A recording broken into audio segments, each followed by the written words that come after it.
Okay. Even after driving 8 hours to a convention in Cleveland. That's right. There's still a movie to go see. That's right. There's no rest for the wicked. I almost... And, I know, right? We get here. We're at Wizard World Cleveland right now. I'm Brad Jones, Ryan Mitchell. We're at Wizard World Cleveland all weekend long. So if you're around the area, come see us because we'll be doing that Comic-Con and have a table all weekend. We got a panel going on tomorrow, Friday. We got a panel going on Friday at 6:30 to 7:15. So come check us out. We get to the hotel earlier. It's about 8-9 hours from Springfield. Right. We get to the hotel. I'm like, oh sweet, I can just sit in the bar and like have a drink or something. I'm like, oh wait, we got a movie to go see. Pretty big movie that came out today. So. Yeah, and it wasn't Trading Paint or Norm of the North Trading too. Paint. Oh, I'm so upset that I missed Norm of the North. It was said no one ever. For business reasons, I would have been very upset if I missed Norm of the True. North. Yeah, no, you're right. Yeah. It was really funny looking at the drop off of views between the two reviews last night because there was we reviewed Norm of the North 2 first and then Trading Paint. Norm of the North 2 we reviewed, and like over the course of it, like 1,000 people showed up in there or something like that. By the time we did Trading Paint later on, it was like half that. It was like 500 or something. So please check out our review for Trading Paint while we're at it. The John Travolta. It's a fun review. Bad movie, fun review. It's the John Travolta car racing movie. So slightly more important than the movie Trading Paint, which you've never heard of. Right. Yeah. Captain Marvel. Yeah. I'm actually very, very excited for this movie because I've gone to go see enough bad dog movies over the year. Yep. I'm finally happy to have a cat movie in Hell yeah. theaters right now. Hell yeah. Not just that, a remake of The Cat from Outer Space as well. Both Disney films. Morris the cat finally got his own movie. I am getting that poster, by the way. The poster, it's Goose the cat on the poster. Yeah. I am absolutely getting that. Because, I mean, clearly, me being a huge cat person, that is really my biggest takeaway from the film. Is that the cat was awesome. Is that the cat was awesome with his tentacle mouth and everything. He's a flurgan. Yeah. Which, so there were a couple of parts where I was like, why is the cat CG right now? Like, he's just sitting there. Because it's the cat.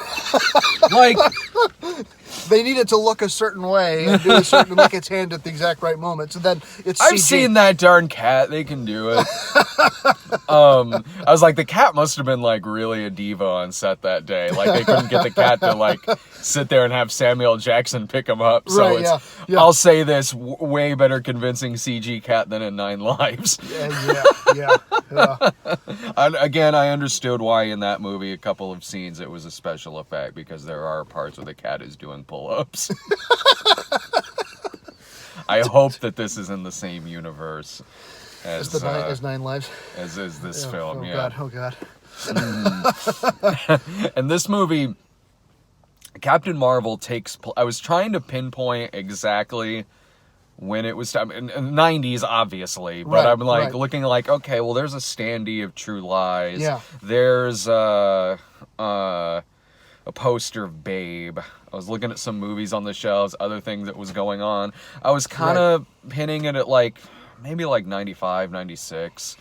But then I was sort of like, I think this is just taking place in 90s land. It's taking place in 90s land. Yeah. It was totally 90s land, but it's fine. It's fine. Oh yeah, like that part's fine. I mean, like they bring up America Online at one point, or maybe not AOL, but like their search engine, and it's the old 90s, Windows. There's an internet cafe that they go to at one point in the film. They load a disc, and then there's the joke of like the disc, like the little progress bar of the disc loading audio, and like what are they doing? It's like it's loading, it's loading. So, like the aliens are like, what is it doing? And it's like it's loading, it's loading. Sometimes that stuff was kind of fun because I mean, I'm certainly age appropriate to be noticing all that stuff in the movie. Like, I'm like, okay, well, I mean, some of this is taking me back to like when I was in high school. Yeah. A little bit, certainly. Other parts, just something really, really 90s would just kind of happen in the movie. Like, I don't even know why there's an arcade machine there. Like, these weren't everywhere. Right.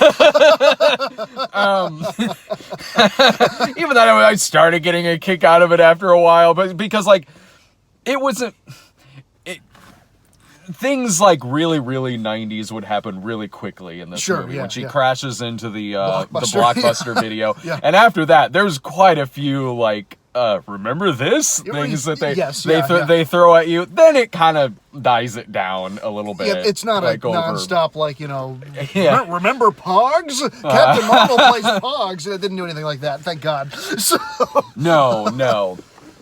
And because of that, though, the soundtrack of the movie was very good. Yeah, the soundtrack was a lot of great 90s 90s hits. There's REM, there's Nirvana's on the soundtrack, Garbage is on the soundtrack, no doubt is. So, also the way a lot of it is shot, too, even the way some of it is lit. They really are wanting to make a 90s, like a mid-90s throwback with this movie. Right, there are some parts where it's lit like something that, like, Don Simpson would produce or something like that. Absolutely, yeah. Others are shot like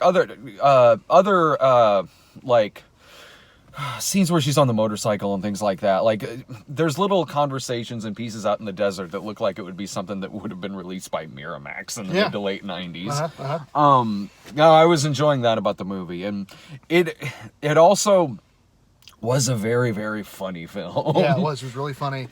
Yeah, Captain Marvel or Carol Danvers, like, she was a very funny character. You know, she's a very, very likable character. And yeah, she's super likable. And Brie Larson just, you know, brings it as this wonderfully sympathetic yet badass kind of character. I mean, she does an awesome job. Yeah, her and her chemistry with Samuel Jackson, who's in the movie quite a bit. I mean, this really is kind of a buddy movie between the two of them. And which is awesome. Yeah. Because not only is just Samuel Jackson always fun to watch, but his character of Fury, seeing kind of a young Agent Fury, where he's still the badass Agent Fury, but he's not the full, like, you know, he's not the full dark, you know, master of S.H.I.E.L.D. Fury. He's an agent of S.H.I.E.L.D. Yeah. And so, like, you know, he's in it, and he's seen weird stuff, but now all this is happening, and his reaction to it is great. Yeah. It was fun seeing that this younger version of the character around this time. That was I also honestly, one thing that I really appreciate about this movie is, like, the chemistry between the two actors is very good. The lead is very good in the film. Is very funny, and, like, they have great chemistry together. One thing I appreciated this was how it was paced, because it was... A lot of this movie felt, for as many movies that have come before this in this universe and everything, there was something about the way that the story of this movie was told that made it feel very, very fresh, because we are getting an origin of this character, but it's told in pieces as the movie goes. Think less like a typical kind of origin that you'd get out of Iron Man or Doctor Strange or something like that. Even Captain America. I mean, any of them, you know. Or even here it is at the very beginning. They don't have their powers. Something happens to them. They have their powers. They fight the enemy and lose. They come back. They rebuild. They fight the enemy and win. You know, the standard kind of story. No, it's you're right. You know, we meet her where she's already, you know, part of the Kree, and she has powers, and she's being inducted into this order of these Kree soldiers, and then this, you know, by Jude Law, who who wasn't in the movie as much as I thought he was going to be, but for obvious reasons. But I think he was, you know, it was interesting because also you got Jude Law, and then you also have Ben Mendelsohn. Oh, I'll get to that in a second, but real quick, real quick, with the way this, think more akin to something, not exactly, but more like something like 89 Batman, where the story of the character is kind of being unfolded as the movie goes along. Totally, I really that made this movie feel... They didn't just go out and do like... watching. Oh, really? Oh, nice. They didn't just go out and just do like kind of a typical by-the-numbers origin story with this movie, and I really like that. And to go into Ben Mendelsohn... I enjoyed how this movie played with your expectations of Totally. Ben Mendelsohn. Because you see Ben Mendelsohn and you're like, yep. You see Ben Mendelsohn show up. I'm As a green alien. It's like, yep, there he is. Yeah. It's the 5th time in a couple of years that I've seen Ben Mendelsohn play a villain. Yeah. This kind of part, but like it does with a few different characters in the movie, because it's not just really the Captain Marvel story that we're getting kind of unfolded as the movie goes along. It is other characters too.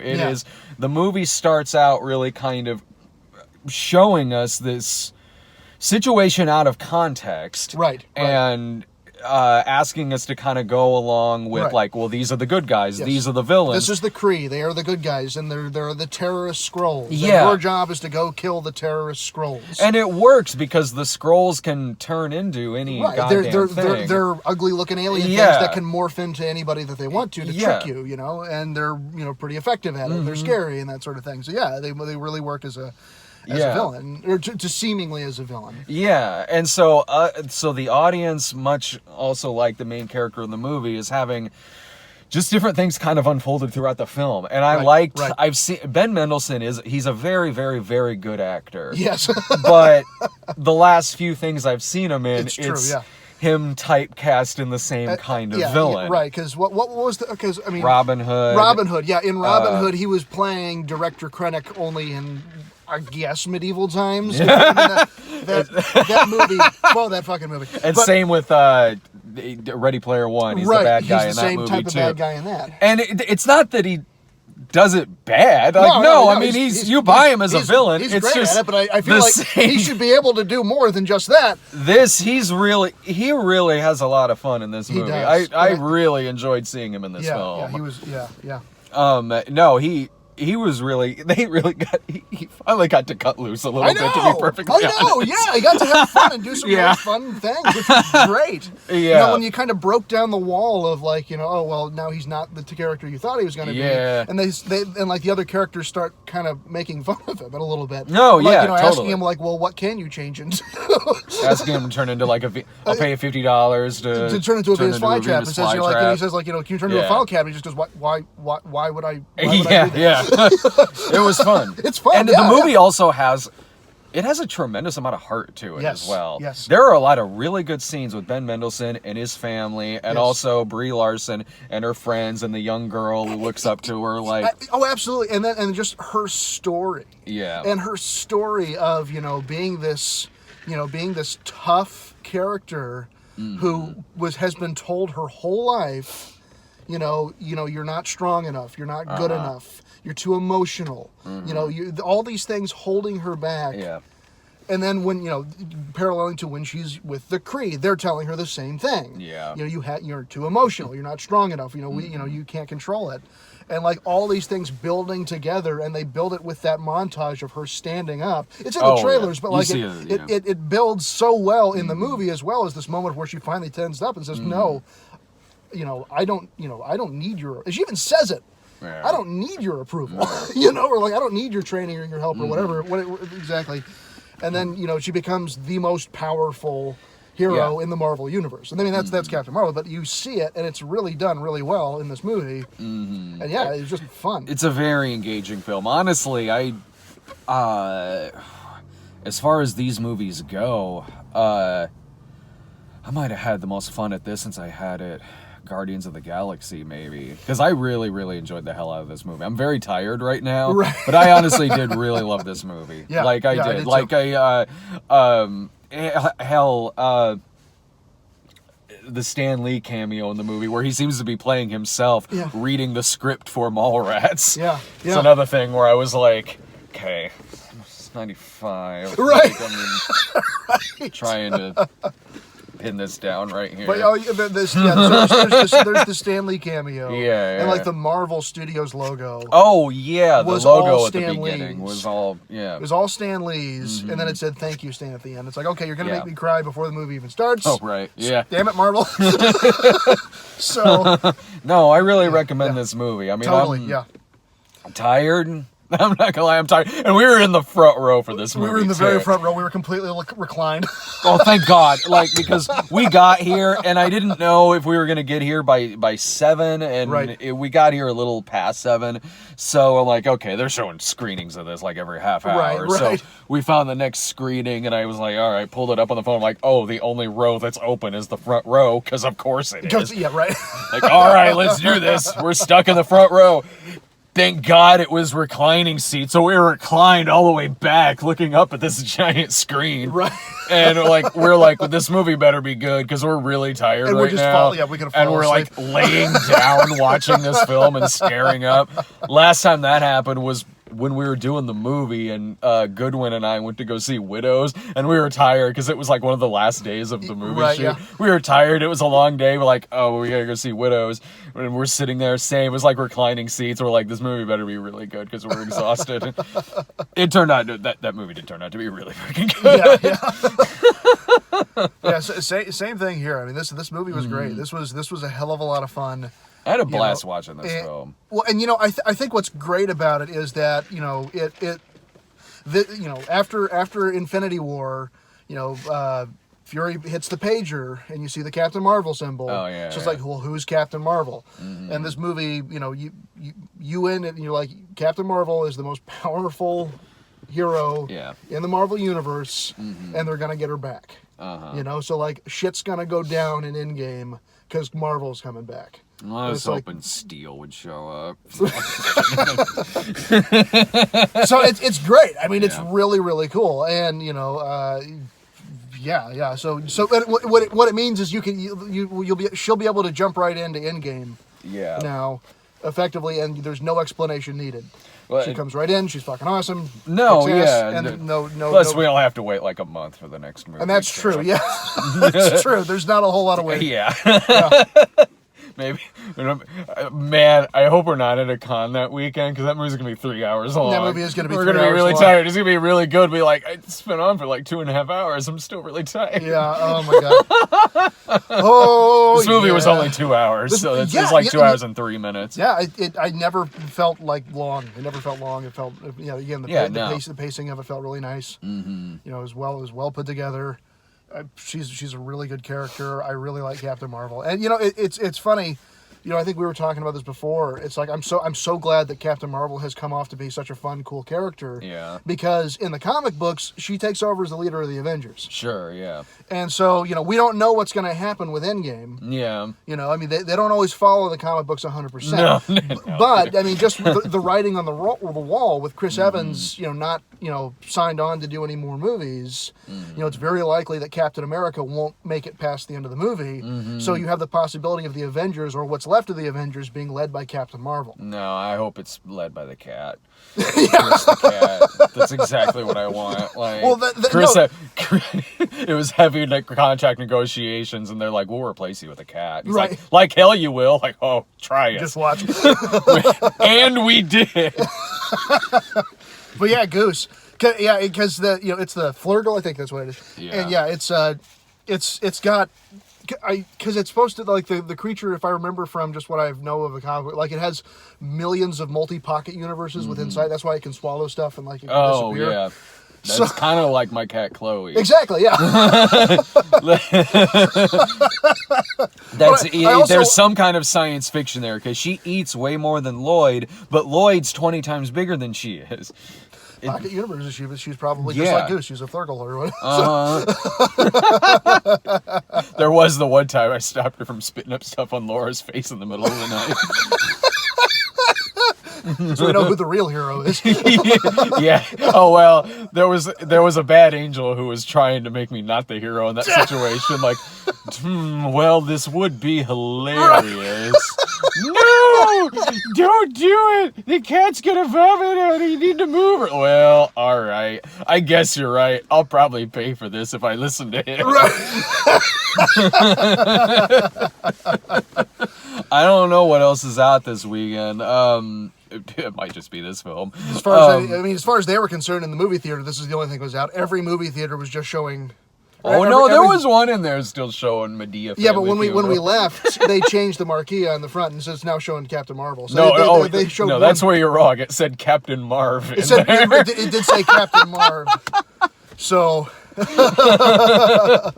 Yes, finally, the one of the wet bandits got their own movie. Exactly.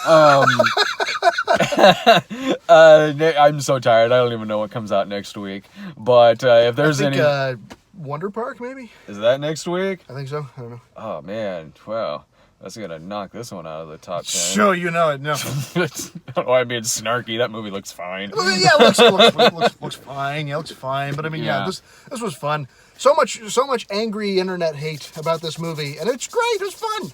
No, yeah. Come on. Mm-hmm. Yeah, no, I really dug it. Oh, do we get a super chat? Yeah, Sam Jackson and Goose for that darn. Exactly. It'll make up for that shitty 90s That Darn Cat movie that we got with Dougie Doug and Christina Ricci. That's right. That piece of shit. God, I saw that in the theater. I think I did too, yeah. I was on a date when I saw that in the theater too.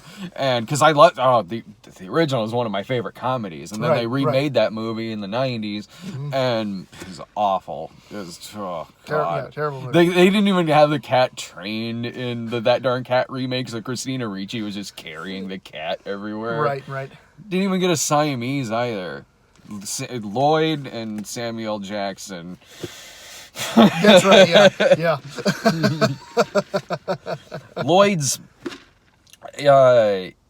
Lloyd, I don't know how great of an actor Lloyd is, but he can ad-lib. He's very, very talky.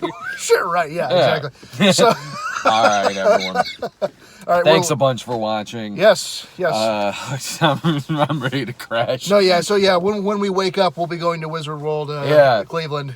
Check us out there all weekend. Yeah, come see us all weekend at Wizard World Cleveland, and we'll be doing a panel Friday at 6:30 too. So come check that out. See ya. Thanks for watching, everyone.